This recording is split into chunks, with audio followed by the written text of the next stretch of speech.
I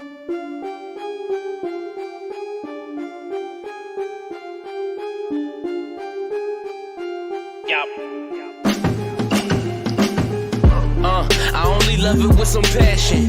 Rubber band and the money that keeps stacking. Got a honey who come with elite fashion. She too fine, I tell her that thing magic. You ain't a hustler, you broke, well that seems tragic. Gotta catch in the fields like deep passes. I tell her plug if it's sticky, then please bag it. I need the best cause I grew up beneath madness. Need a Matt Burgundy Mercy. Jewelry so heavy it might hurt me. Smoking extra kill, that extra seal. Whoa, Buffalo money need extra bills till I'm eating so much I gotta need them extra bills. What is going on, ladies and gentlemen? It's your boy Jay Spence the King. I got your boy Steros for the girls kicking it with me today. My man Twan is going to be a little bit tardy like he does because, we got to be reasonable or fashionably late up in this joint. What's going on with you, Steros? Man, you know what? It's always good to be in the house with you, dog. You one of my best friends, man, and we got all kinds of shit to talk about today. you ain't got to lie to kick it. You ain't got to lie to kick it. You know what I'm saying? Are we best friends? You ain't got to lie to kick it, dog. But what's good with you, man? It's been a lot happening, a whole lot happening that we can get in here and talk crazy about. Yeah, but off topic. So you're a gamer, okay? Okay. I bought a PS3. I told you I bought a PS3. Yeah, and I've been playing some NCAA lately, dog. And it's the recruiting classes. It's just fun, bro. It's just fun. I can't dedicate to a PS3. Like I barely play my PS4, and I'm like, yo, I want a PS5. Like I literally just got done saying that, and it's like I don't play my PS4, and I can't even see myself dedicating to. But NCAA, like I'm gonna tell you, they need to EA Sports needs to figure that out and get it back on ASAP. Yeah, facts. ASAP. It is just good. It's good like that. So let's see who we got in the comments real quick. It's early, so I know we're starting off a little slow, but my man Richard Rush is in here like always. Shout out to my man Daryl Domes. He's always around as well. Sarah's in the building. D Domes. Hey. Daryl Domes. Them Lakers. We'll talk about them Lakers real quick. Hey. I mean, I'm mad at them, but we could talk about them. You know what I'm saying? How you mad at them? Cause, dog, I had a parlay in last night, man. I was trying to make some bread on them boys. And, like, first of all, D'Angelo Russell, you're just going to disappear. Like, you just – I know I think he had like 7 assists. But come on, dog. I need a – like, you know what I mean? I need something more than 2 points. That's what I need. You know what I'm saying? Like one of the best that I had was like I think Bron would. Basically, they both got a double-double. Like Bron did his part as always, but and then another one that I had, it was like 5 assists for him with like 10 points. You can't even get 10 points, dog. Like you can't get a layup a quarter and then 2 free throws somewhere else. Like, come on, man. Yeah. Hey, but your boy AD making that foul in the corner toward the end of the game. I'm just like, and then he goes say he had a brain fart. I'm like, man, you cannot have a mental lapse like that, bro. It was rough. But hey, the Lakers, man, they turned it around, man. It was rough for a while, but since the All-Star break, making them trades, it's been good to be a Lakers fan for you. I mean, it's good, but it's not good. Because I'm gonna so. You get like I'm wearing a Kobe jersey, you know what I'm saying? And like obviously we had some dark years as well when Kobe played. Like after Shaq, before we got back on the championship talk, we had a couple years where even Kobe was like, yo, dog, I want to trade. You know what I mean? So, but like I'm just not used to this level of play from the Lakers, man. Like, and then you got Bron, you got AD, and yet we still like we started the season off. I think we started off 2-10. You know what I mean? Like it's like they want us to stress out all year. And it's like, why don't y'all just win? Get to the playoffs, make me feel good about it. And just, I don't know. It's just the teams that I fall in love with, though. Because it's like that with the Bills. It's like that, with the Lakers now. At least the Lakers got the championships. Them boys That's at least what I was got going to 17 say. now. They got a history of getting the chip. Yeah. But unlike our Bills yet, we ain't sniffing it yet. But just one before I die, Steros. That's all I need. Just one before I die. Me too. I'm good. You could, hey. Take me at Super Bowl night. If you wanted to take me home, I'm good with that. I don't even want to talk about the Bills in the Super Bowl right now. Let's get depressed. Let's talk about the playing game though. I know this is a football show. Everybody want to hear about football, and we're gonna get to it's a lot going on around the NFL. But the playing, I feel like the NFL should try and say, I know they tried to in a way with Super Wildcard Weekend by adding another team and all that stuff, but I feel like the play-in tournament has added like a level of excitement to the NBA that for the, just in the past we haven't had. It was like, okay, the teams make the playoffs. It is what it is. 8 seed is probably trash. 7 seed probably trash. They're not going to win. But it creates some excitement, like to see the 7, the 6 and the 7 and the 7 and 8, or whatever teams play. It creates that excitement. Like last night, it was tense for the Lakers. Yeah. Like when all that stuff happened. And I just think if the NFL were to work something out like that, or even I mentioned not too long ago, we had a conversation. I was saying that I would even feel like instead of just awarding the number 1 overall pick to the worst team, let's set it up to where the worst and the second worst team play for the rights to that pick. I get people under contract, so that gets sticky where you're having certain things where it's like, well, I'm about to be a free agent. I don't care what this team, but it's under contract. You know what I'm saying? So like figure it out in whatever language you have to do it. But I think it would make just so much more sense if there was a added layer of competition for these things that it's almost kind of just been a given. Yeah. Yeah. And I think it comes to like, being traditional, right? And then being current or just adding nuances to the game. Like Major League Baseball, for instance, they're just now making changes to make it more competitive and make the game shorter. But the NBA, I didn't like it at first. I'll be honest, man. It just seemed corny, right? But man, like, we see regular season where guys really don't, they just kind of coast through regular season because it's a long season. But these playing games, man, you got to bring it or you're going home. So I love it. I actually love it now, man. It's the NBA. They are the poster child for how to do the league the right way. It's just a lot of fun to watch. Daryl, he says the same thing though. He don't like the playing either. Like it gives the participation award, or participation trophy type feel, and and I get that, but I guess for me, I'm just greedy when it comes to football, especially. Like I miss football. Like I think I don't think I miss human people. Like I don't think I miss my moms as much as I miss the NFL season right now. If somebody, y'all better not send this to my damn mother if I said that, like she don't need to hear that.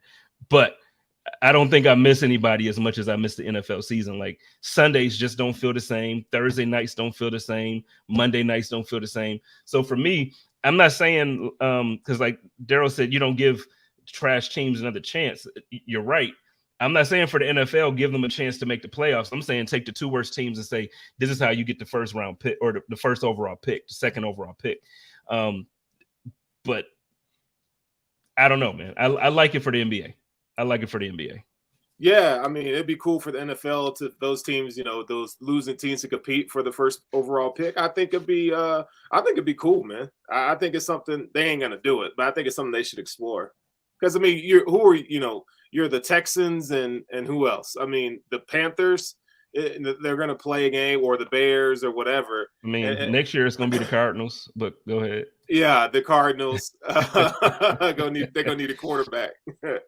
But I feel like it might even be the Panthers. Shout out to Desiree. I don't know if she's watching that, but like the Panthers, I don't know what they're doing. A month ago, I was actually excited about the Panthers. I was like, oh, they figuring some things out. Then you trade. I get it. You got a ton. You moved up quite a bit in the draft to get the guy you want, but you send away your best receiver. So really, whatever quarterback you do draft in the first round, who's gonna be his go-to guy? You don't cripple a rookie by taking away a stud like DJ Moore. You just don't do it. And I get a lot of people are down on Chicago in a way, but like, yo, they just did without the draft picks. I feel like they upgraded their team enough to show that they support their quarterback.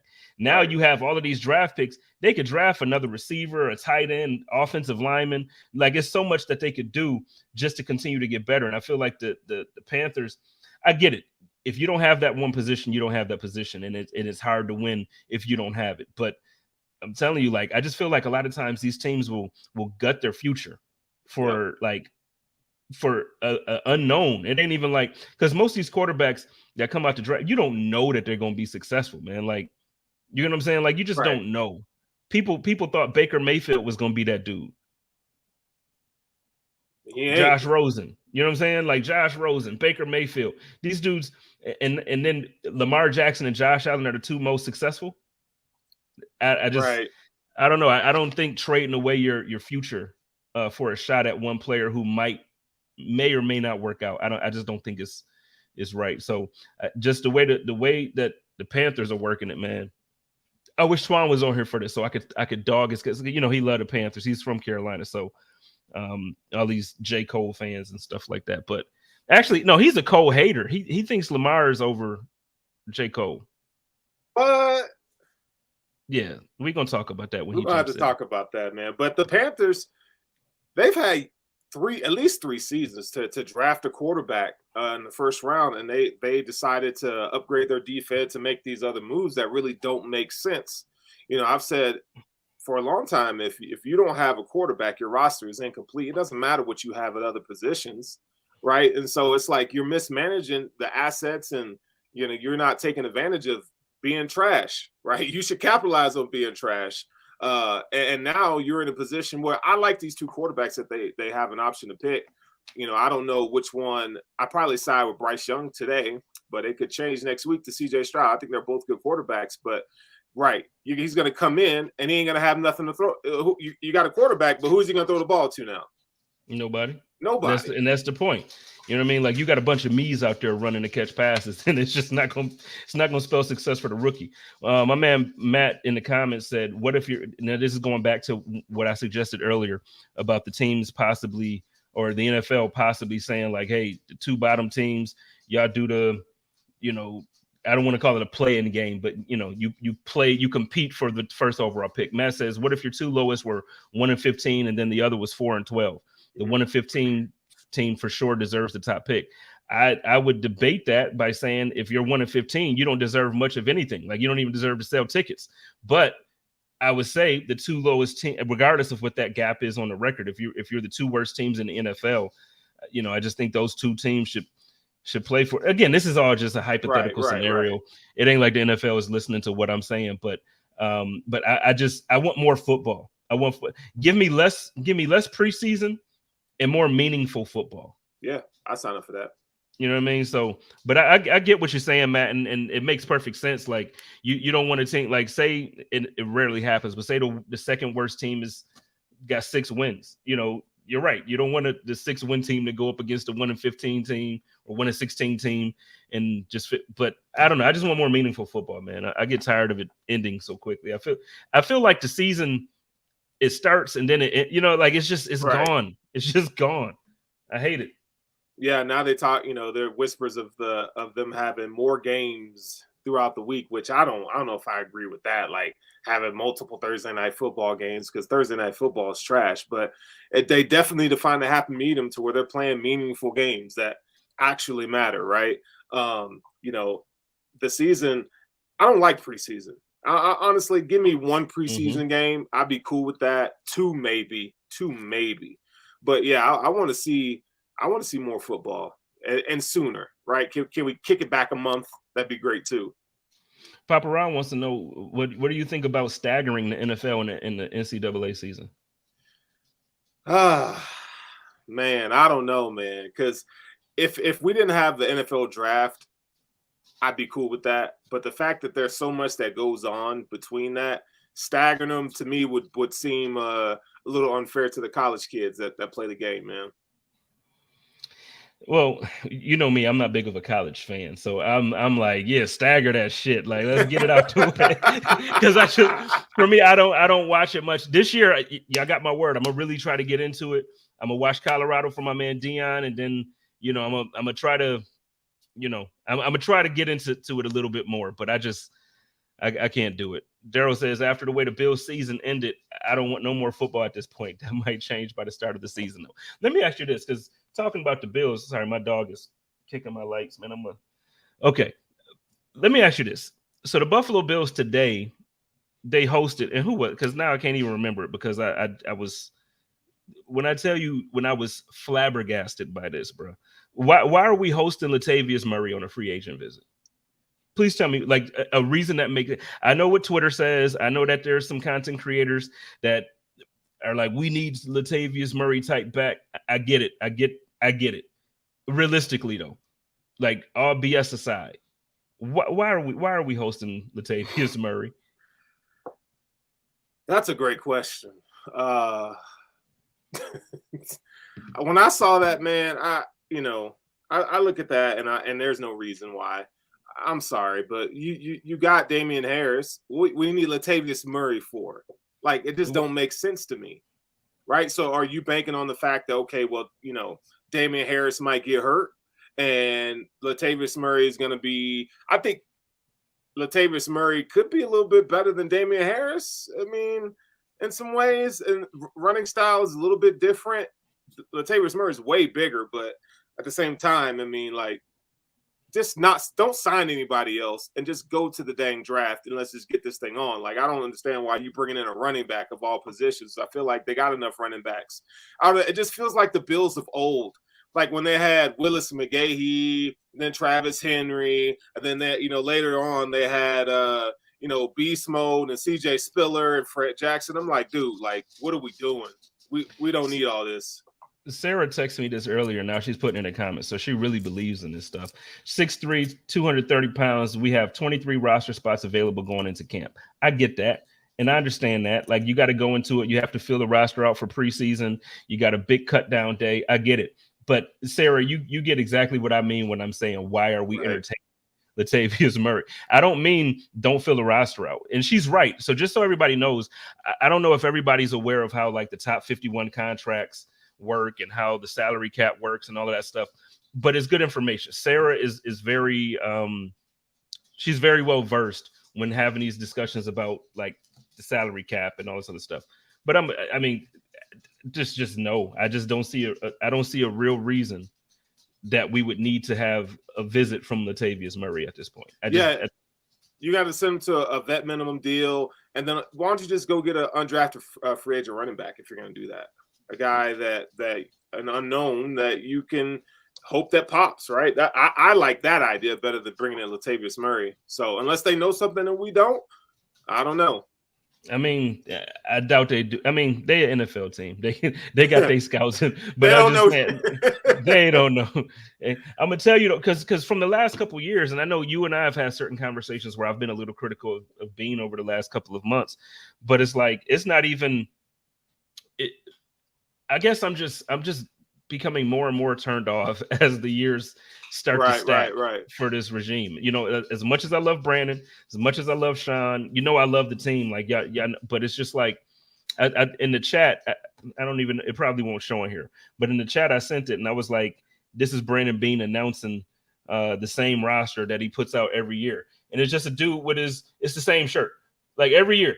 You're just going to keep rolling out the same squad. You're going to keep rolling out the same squad. This year is minus Tremaine. Oh, we added Damian Harris instead of Devin Singletary. Okay. Like, when you talk about the differences between the two, there's things that they do differently. But in either direction, is it something, does either one bring something to the table that makes you say, we set? No, and I think that's the frustration. I mean, you talk about getting the band back together, boy. They really put the emphasis on getting the band back together, and it's kind of it's not sickening, but it really does. Like, I don't think I've gone through a free agency period where I just haven't been excited about what they're doing. Right? Like, it's just like, man, whatever. Like, you going to get these retread offensive linemen. Like, Connor McGovern is. Okay, maybe, like, you know what I'm saying? Like, outside of that, we're getting excited about Deontay Hardy. No, bringing back Jordan Poyer was a positive, but I mean, it's just run it back. It's just run it back. They act like they're a dynasty, like they've won multiple Super Bowls and they're bringing their guys back, but like, we ain't even there yet. This is not the 90s Bulls. This is not the 90s Bulls where it's like, and I get where Jordan and Pippen were coming from. Well, until we lose, you can't really knock us off. You got to give us a chance to run it back. I get that. listen, we done lost, bro. Like we done lost against the Bengals, we done lost against the Right. Chiefs a couple times. You know what I mean? Like, so we've had these trials with this squad, and I've been the biggest cheerleader as far as bringing All Pro Poe back, bringing Tremaine Edmonds back. Don't get what I'm saying to twist up the things that I've been asking for. Yeah, but okay, we didn't bring Tremaine back, right? The money that we were going to allocate to Tremaine, where did that go? They was going to figure out some type of cap space gymnastics to bring Tremaine back, right? Right. Why haven't we make the trade for D-Hop? Do something. Not D-Hop, I don't know. Figure out something, trade a player with a draft pick to get Jerry Jeudy. You don't want to get Jerry Jeudy? Go ahead and get I'm just saying there's something that you can do that can move the needle on offense for this team. And as of right now, I just don't feel like they're even trying to move the needle. They're just giving us things to pacify us. And it's like, oh, yeah, cool. I like Damian Harris as another option to James Cook. But it's not McGovern. Oh, I like this guy as a pass blocker, but his run blocking grade is horrendous. It's nothing that you're not doing anything that now you go and look at the Bengals and they sign a all pro type talent for their left tackle to protect Joe Burrow. Okay. You know what I'm saying? Like, and you're looking at other teams that are contenders trying to catch up to the Chiefs, and you see the moves that they're making. Why? I get it. We're getting back Micah. We're getting back, Von. We're getting back. I get it. But come on, man. We got it. Something. Yeah, you see, it feels like other teams are getting better at key positions, right? And the Bills are just staying put. I know it's kind of a little evaluation dead period right before the draft. And, let's not forget that the Eagles made significant moves after the draft to make their team better. Starting on draft day with A.J. Brown, and they went on and got Bradbury and 4 other players, even towards the summer, which was incredible. Took them to a Super Bowl. But I just don't see the Bills doing that, to be honest. And it's boring. It's boring. Like, I need something buzzy. Like, I need something good. They're talking about, rumors and reports coming out that they might be trading up in the top, in the first round to get an offensive skill player. And it's like, I'm at the place now where I don't have much confidence that they're going to do the right thing. You know what I'm saying? And I don't even know if I feel like that's the right thing. Right.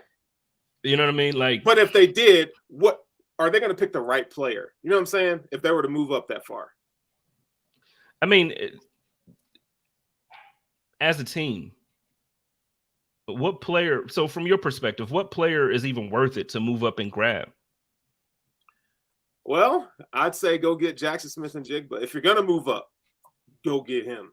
Outside of that, really the only thing you're looking at is offensive tackle.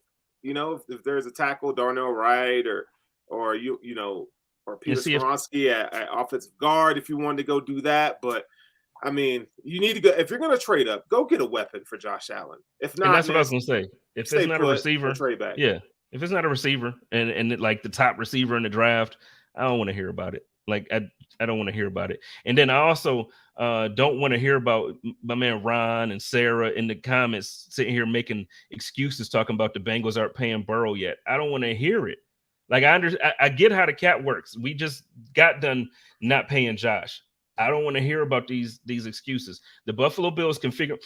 Odell Beckham Jr. just signed for what, $18 million a year? Yeah. He just signed a deal for $18 million. The Buffalo Bills entertained him, meaning they would have signed him if they could have, like if he decided to come here. They were going to find that money for him. I don't care. They're going to figure out how to get the players that they want to have. It's what they prioritize. It's who they prioritize. We brought him in here knowing we didn't have money because we paid Josh.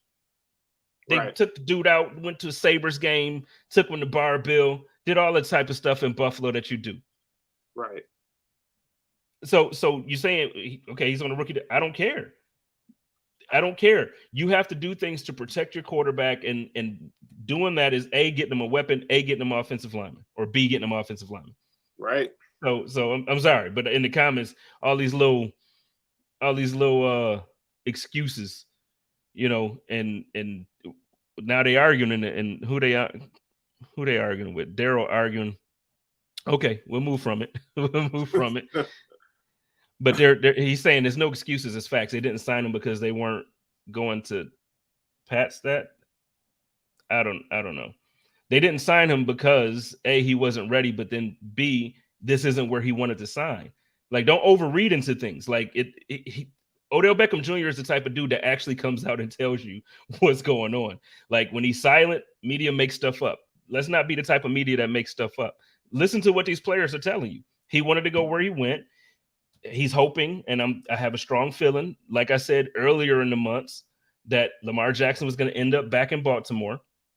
So we can actually, because this was one of the topics that we were going to tackle anyway. Odell Beckham Jr. signs with the Baltimore Ravens. He and Lamar Jackson party the night of, like, it's a big deal for the both of them. Lamar Jackson's contract is still up in limbo. Guess what? They're going to have to pay Lamar Jackson. They just paid their middle linebacker. They just paid OBJ some money that they don't have the money, but guess what? They're going to figure it out because of the type of team that they want to put together. Yeah. The Buffalo Bills wanted to keep Tremaine Edmonds. They were going to pay Tremaine Edmonds had they come to an agreement. Would it have been the 17 or 16 that he's making? No, I think the Bills were more comfortable around that 14.5 mark.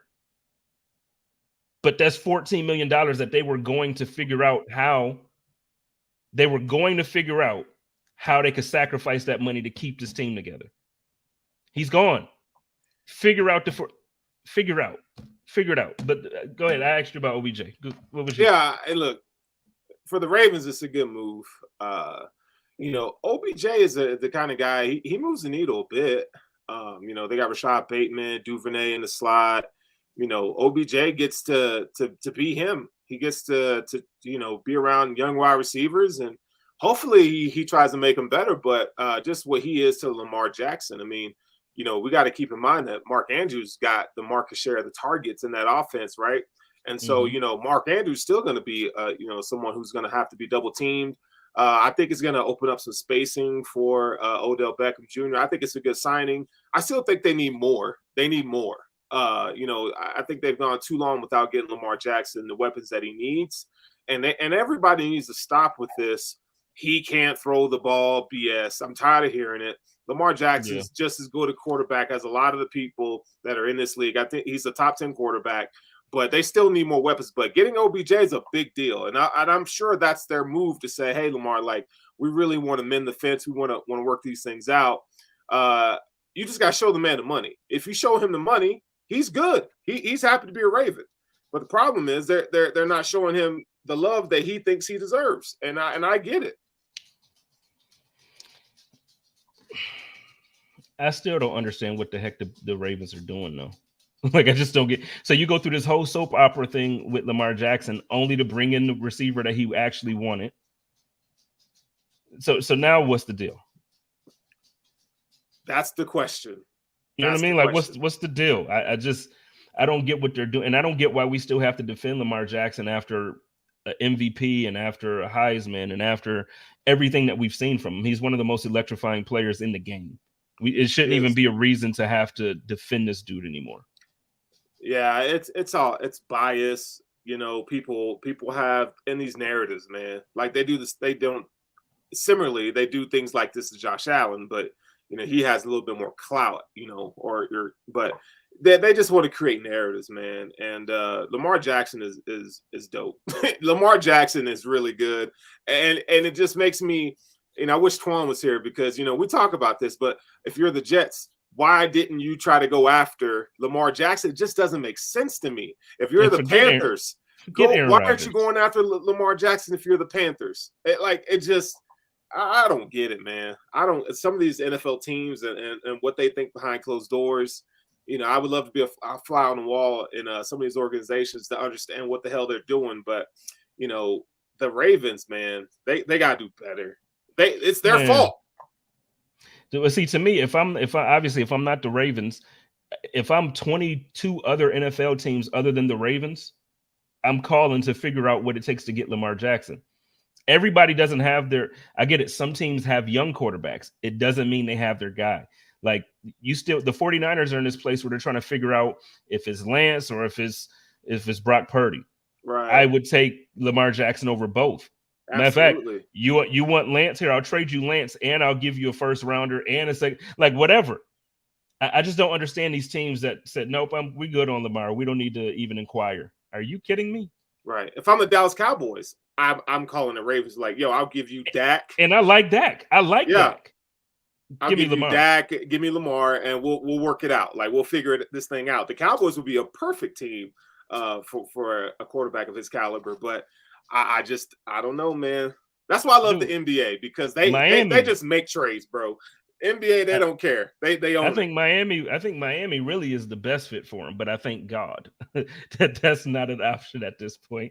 They gave Tua that 5th-year option. Lamar gonna be locked down, so we don't have to worry about that. But I really think either Miami or San Francisco, like I mentioned a second ago, were the 2 best fits. Yeah, easy. Yeah, and I would throw the Jets up there as a close third, just of what they have, at running back, and they ran a similar offense last year to the Dolphins and to the 49ers. They're gonna have a little change of philosophy, but I think Lamar Jackson is the guy that you could put in any offense, he's gonna thrive. He's just good. So it's just stupid. I'm loving the comment section of Dato, man. They in there going back and forth about on one hand, Ron thinks that some of the comments are being negative about looking at the Bills. He thinks that they're still a Super Bowl caliber team, and we need to acknowledge that. When on the other hand, you have Daryl saying like, well, rose-colored glasses positivity is getting old as well. Like, so I could see both sides. For me, and I think if anybody who listens to the Code of Conduct, or who listens to the Chop Up, or who listens to Hump Day Hotline during the season, or whatever shows that I'm doing, I think everybody knows how positive of a person I try to be when it comes to the Bills. Like I try to be happy all the time. I try to celebrate the wins, and then I try to figure out victories and the losses. Like that's me. But it just gets old to do the same content every single year. Like, it gets old. And by saying that, we have the same roster. We have the same, you know what I mean? Like, we have the same issues that we have every single year is the issue. The same conversations about what we need in the draft. The same conversations about, well, no, we don't draft running backs in the first round. Oh, call them an offensive weapon. Okay, we draft an offensive weapon in the first round. Like, we have the same conversations, and it just gets it gets old. It gets to the point where it's like, okay, really, what are the Buffalo Bills? What is Brandon Beane? What is Sean McDermott going to do that's going to allow us to take the next step forward to really compete? Not just win in week 5 against the Chiefs in Kansas City. Not just, compete with the teams when we play during the season. When it comes down to it, in the playoffs, what is this team doing right now that's going to say, all right, come January next year, we won't be going home upset. Come February, right? You know what I mean? Like, this thing happened perfectly for me, man. Like, it was right down the block in Glendale. Like, I could see all the Super Bowl festivities from my house. I'm out here bitter as hell. You know what I'm saying? Like, this is supposed to be our year. I'm bitter. Nah, man. Nah. Yeah, no, you're right. It's returning out the same. And going back to when you see other teams kind of load up and put themselves in positions to take that next step, I don't feel like we're doing it, and it's the process.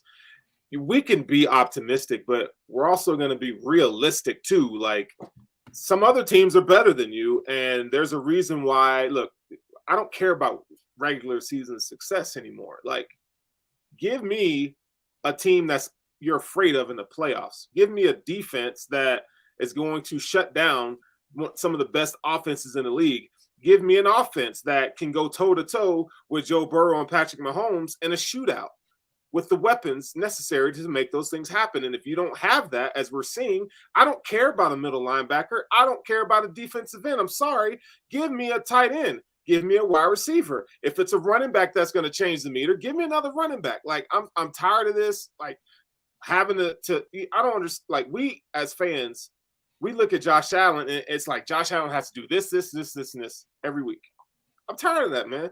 Like, get where he can hand the ball off to James Cook or whoever, running back X, or we can look at a real number 2 wide receiver and put Gabe Davis at his, number 3, number 4 slotted role. Like, we need weaponry. Like, you have a Ferrari as a quarterback.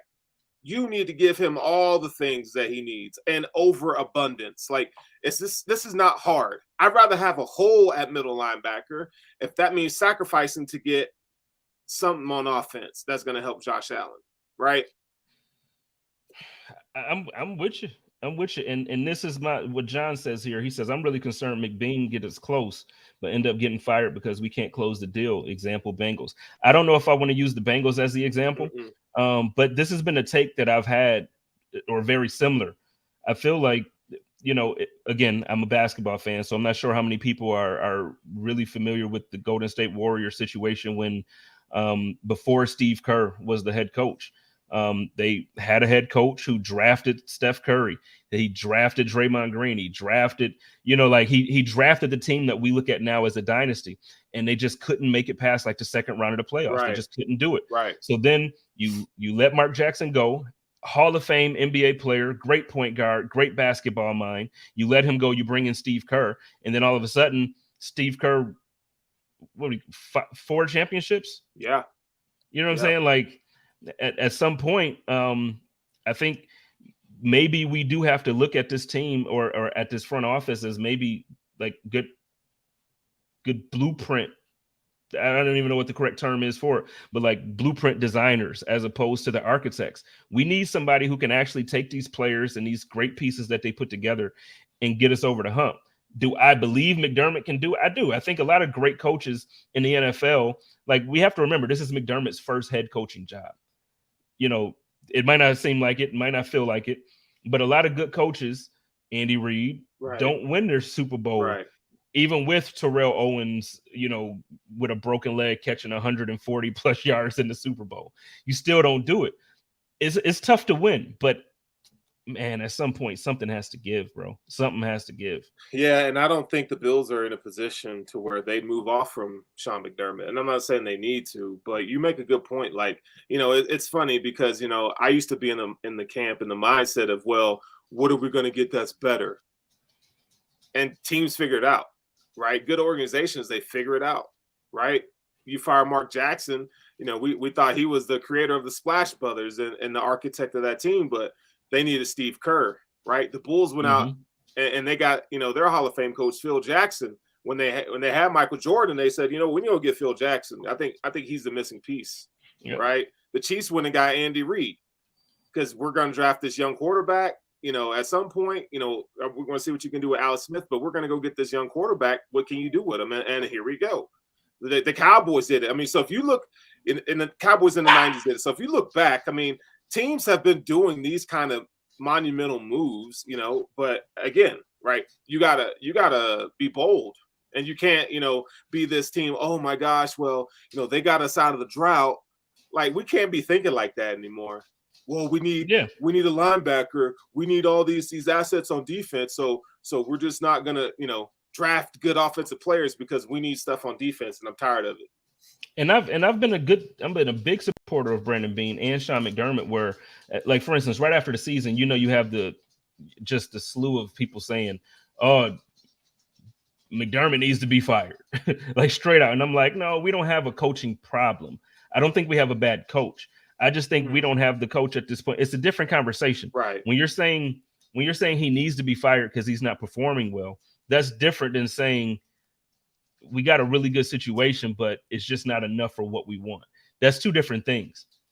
Like, Brandon Beane and Sean McDermott have given us everything that we haven't had as an organization for almost 2 decades. So we don't have a bad situation. But when you're talking about Super Bowls, you're talking about you want to win a Super Bowl. Is it going to be where we have to be patient and maybe McDermott grows into that, so we need a couple years? Or is it going to be one of those things where it's like we just talked about? Okay, well, let's go ahead and give, I don't know. I'm really just throwing names. I don't really mean this. Let's call Wade Phillips back, and give Wade Phillips the opportunity with a roster of this caliber. I don't really want to bring Wade Phillips back. Right. But what I'm saying is that what it's going to take? Do you need another caliber of coach or I don't know. But I tell you, I'm at this point where I feel like the Bills we've been on the rise, And for some reason, like after this last playoff loss, it just feels like I don't want to jump the gun and say that we're on a decline, because I don't think that. It was one game, and it just so happened that our worst game came in the last game of the year. Right. So I don't think that we're on a decline. But you also have to be honest, just as much as I'm passionate about who I love and how I want them on the team. We got to be honest at the fact that Jordan Poyer and Micah Hyde are close to retirement. We got to be honest that, Trey White didn't look. He came off an ACL injury, but he didn't look like Trey White. You know what I mean? We got to be honest and say that we gave a aging Von Miller a huge contract, and then he tore his ACL. Now, if all those guys were healthy and all those guys look good this year, great. And it's going to work out if they're all healthy. But we also know the older you get, the harder it is to stay healthy. So, I slept with a doggone, I had a weighted blanket on, needed to cuddle, had a weighted blanket, and I threw my damn back out. You know what I'm saying? Like, you get older, and it's just tough to stay healthy, bro. Like, wait a second. My man said, I had a weighted blanket. Bro, had a weighted blanket. And threw my back out? Like, 15 hold up, pounds, bro. 15 pounds. How you throw your back out with a weighted blanket on you, dog? You trying to get up quick or what? No, I think I was asleep, and I think I turned or something. Like, I was too relaxed, and I think I turned the wrong way in my sleep, and that just did it. That just did it for me. So, but you had a small toddler. Hey. That man say he threw his back out on a weighted blanket. Out, man. Boy, tell me you're approaching 40 without telling me you're approaching 40. And it's almost there, man. It's almost there, but had a muscle relaxers on deck. Had them boys on deck. Hey, so you know what I was laughing about the other day, man? When we were, it was a couple years ago, we were for the season opener. And you made fun of me because I got out the car and I was wincing because my knees are bad, dog. And see, it's funny, and we laughing about that, but you got to realize, like, now some of the guys that we're paying big bucks to, right? Like, this is now, granted, they're professional athletes, so they're in much better shape, much better shape than us. But I don't care how good of shape you feel like you're in. At some point, like, old bodies just be old bodies, man. I'm telling you. Like, I never thought I was gonna throw my back out from sleeping with a weighted blanket, my G. Like, what? Oh man, I'm falling and I can't get up. You be hitting that button. So I got a question for you. So let's get it. What trait? So we're in the grand scheme of NFL coaches. Like, when we get into the playoffs, like I can look at the Rams and say, okay, Sean McVay is one of the best play callers and play designers. I can look at Andy Reid and say the same thing. I can look at Bill Belichick. He's one of the best in-game managers and defensive minds the game has ever had. Mm-hmm. I look at the Bills, and I can't say that about anyone on the coaching staff that gives us a positive or an advantage in a game. That's my problem with the coaching staff. I just don't see it. Well, I would challenge you and say, because I do think defensively, I think Sean McDermott is that. I just don't think he called the plays. So I think this year, I'm looking forward to seeing what the defense looks like with Sean McDermott being the main play caller, or, just because, like, if you go back and you look at those Panther defenses that he was the defensive coordinator to, it was definitely a more aggressive defense. It was definitely, I think if you have a defense that's a bit more aggressive, like what he led with the type of offense that we have, I think it could be a dangerous combination. I just need to see it. Right. But, he had some really good personnel. Luke Kuechly and that defensive line with K'Wan Short were still in his prime. Like, they had some really good pieces on that squad. So I want to see, this is the year for him to prove to us, like, what that defensive background, that defensive mindset, show me how that's going to win games that matter. Again, not like you said, not games against week 5 and week 6 against the Chiefs and Arrowhead, but in the divisional round against the Bengals. Show me why, we have a chess piece, right, that's on the sideline that's going to get us a win when they take away Josh Allen or they stop Stephon Diggs or we can't get a running game going.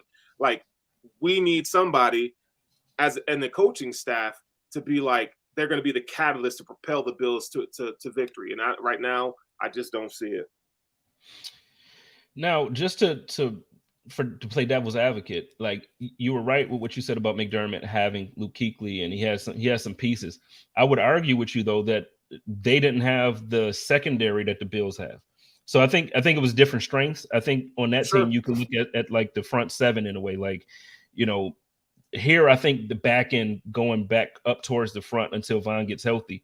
I think we're stronger on the back end. So I think if McDermott could figure out some exotic blitzes or some things that can really utilize the guys that we do have on the defensive line in ways that they don't have to become superstars, but just have guys that can make some plays here or there until Von comes back. And then, you know, you let the guys on the back end, let Micah be Micah, let Jordan be Jordan, those guys together back there. And I think Trey is going to play better. So I think having that type of, especially in a league that's a passing league, you know, is different. When McDermott was it was a little different. I'm just looking forward to it. It's gonna be difficult. Like I think we're gonna have growing pains this year as a fan base. Yeah, I do.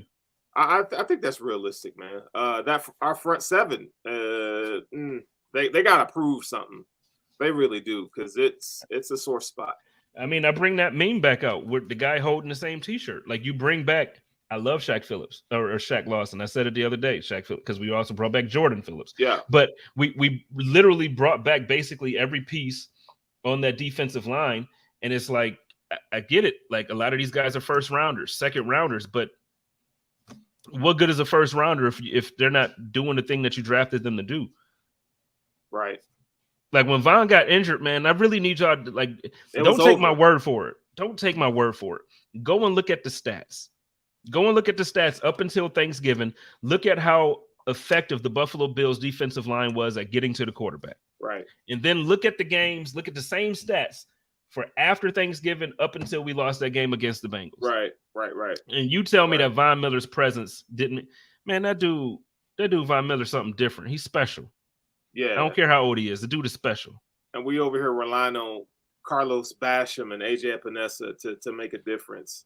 Relying on Ed Oliver to make more splash plays, and it's just not happening, right? And that's the problem, man. You know, they tried to go get a couple defensive ends that was worth something. That's why they had to go sign Von, because the guys that they drafted didn't do nothing.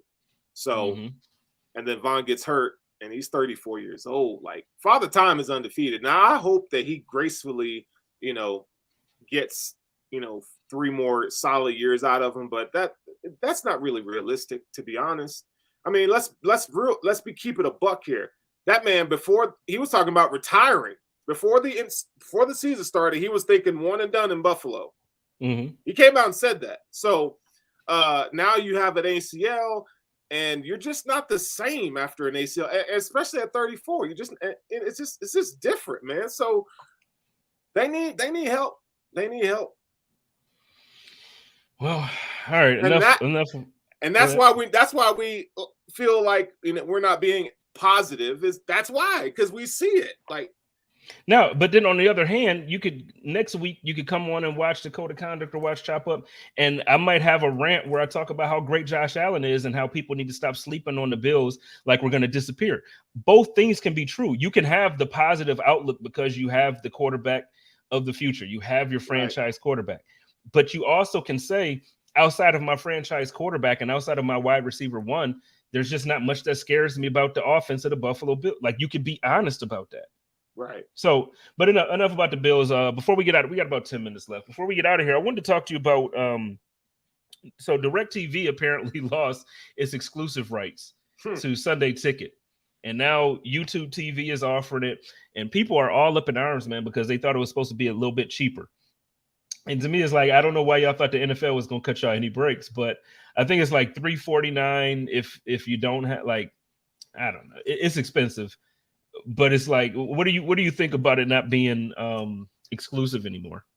Oh, I think that's great. I love that. DirecTV was trash anyway, to be honest. I think YouTube is way more accessible, but it is expensive. And so the NFL, like you said, the NFL ain't gonna give us no breaks, but they want that bag. They want that bag. So if you want to watch the Bills and you don't live in Buffalo, New York, you're gonna have to pay. And think about it. If you're going to the bar, you know, I dropped at least $100 on me every week at the bar. At least. Easy. And if my son's there, that's another 50. The way we be tossing that crown back is at least 100. Yeah. At least 100. So, I mean, you know, you stay home 3 weeks and there you go. I mean, you're just going to have to pay. That's just the way it is, bro. Y'all should have saw me in the cruise, bro. I had Crown and what was it? Patron, all this crap that had me drinking, man. But it's the cruise was like that. But to your point, you spend that much money every week. You go to the bar, or even if I feel like it's just an expensive hobby anyway, right? Just in general. So I don't see the point of complaining, man. It's like, look, this is what it is. If you don't want to pay for it, you got them links. You know what I'm saying? I could DM you some links, but you're gonna lag a bit. You're gonna be on Twitter and you're gonna be upset that somebody gonna tweet, "Oh, Josh Allen with a 7-yard touchdown pass" before you see it. Hey, I don't know what to tell you. And when it comes to the Bills, I can't handle watching on lag or if I miss the game because I'm flying or doing something. Like I can't. It's hard for me to just go and watch it after the outcome is already. It's just different, man. So pay that $350 or whatever it is, and just be done. And Sarah says it's $4.49 if you don't have YouTube. Pay that $4.49. Get it. Yeah, because it's expensive. Well, I don't know because I do know like so season ticket holders for any team they were giving you Sunday ticket with that, like with your season ticket. I don't know if they're still going to do that, but they did it for the last couple of years, so I don't see any reason why that would change. But yeah, no, I don't know. I just don't see. I don't see the issue with it. I think that at some point, probably within the next couple of years, I think it's going to end up being not just YouTube, but Amazon Prime. They already got their Thursday Night Football thing going on. Right. You know, I think ESPN Plus is probably going to try to get some of the action. I think, I just think that right now everything is going towards streaming, and hey, get on with one or get out. You know what I'm saying? Because that's just the way everything is at this point. Yeah, I mean, think how many subscriptions a person has every month. I mean, they're smart. They're gonna get their money. I got a subscription for everything. I thought you just was gonna say you got prescriptions. I was gonna say what you smoking on, bro? What you smoking on, bro? So, but look, let's go ahead and get ready to get up out of here. My man Twan didn't make it. He has big things going on out in New Jersey this weekend.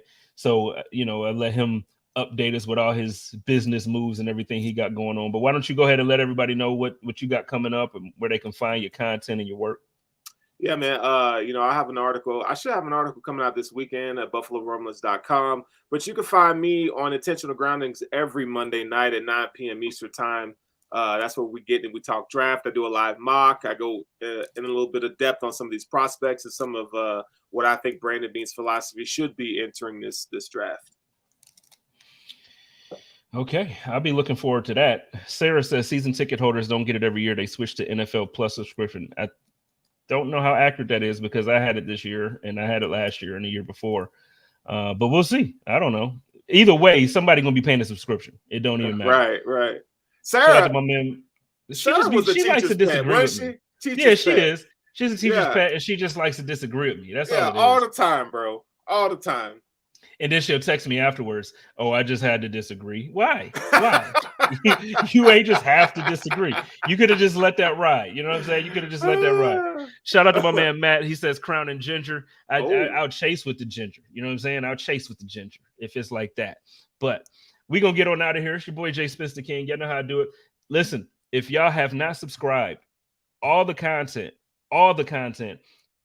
go subscribe on Spotify or go subscribe on Apple Music. You get all the podcasts. So on YouTube, we only got a couple. We got a handful of them that's coming, and we're going to try to ramp that up. We're going to try to get some more engagement on here, but you do not want to miss. You do not want to miss all the content that we have going on the podcast side of things. I'm telling you, we coming with it this season. So make sure y'all go and subscribe to Buffalo Rumblings. And hey, like I said, y'all know how I do it over here. It's your boy Jay Spence the King. Y'all love each other, take care of each other, live in peace. And as always, stay positive, test negative, go Bills. Go Bills.